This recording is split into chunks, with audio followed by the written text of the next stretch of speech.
ചേട്ടാ എടാ ആശുപത്രി ഇങ്ങനെ വലുതായി പോയല്ലോടാ. എത്രയായി ഇപ്പോ? ഞാൻ പ്ലസ് ടു ചേട്ടാ. ഓ പ്ലസ് ടുലല്ലേ? അതുകൊണ്ട് ഇത്ര ഉള്ളായിരുന്നു. പിന്നെ എന്തൊക്കെ ഉണ്ട്? ഓ ഇങ്ങനൊക്കെ ഇരിക്കുന്നത്. ചേട്ടൻ ഇപ്പൊ എവിടാ ജോലി? ഞാനോ വീട്ടില് ഉണ്ടാ കുറെ പണിയുണ്ട്. വിദേശത്തുനിന്ന് മറ്റേ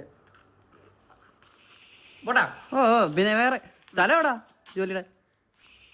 വീട്ടിലടാ പോട്ടെ, കുറച്ച് പണിയുണ്ട്. ചേട്ടാ തന്നെ ചേട്ടൻ ഈ സ്കൂളിൽ പഠിക്കുന്ന അശ്വതി അറിയോ? അശ്വതി? ആ സ്കൂളിൽ പഠിക്കുന്നു. ആ അറിയാം. ആ ഞാൻ ചേട്ടനെ കണ്ടിട്ടുണ്ട് ബസ് സ്റ്റാൻഡിൽ വെച്ച്. അവിടോട്ട് വായി നോക്കിയൊക്കെ നിൽക്കുന്നത്. ചെറുതായിട്ട്. ഓ ചേട്ടൻ ഇനി നോക്കി ബുദ്ധിമുട്ടുണ്ട് കേട്ടോ. അതെന്റെ പെണ്ണ. ഇനിയെ പരിസരത്തൊന്നും കണ്ടുപോലെ നിന്നെ. ആ എന്നാ ശരി. പട്ടിക്ക് മാഗി മേടിക്കും. ഓ പെട്ടെന്ന് കേട്ടോ. ആ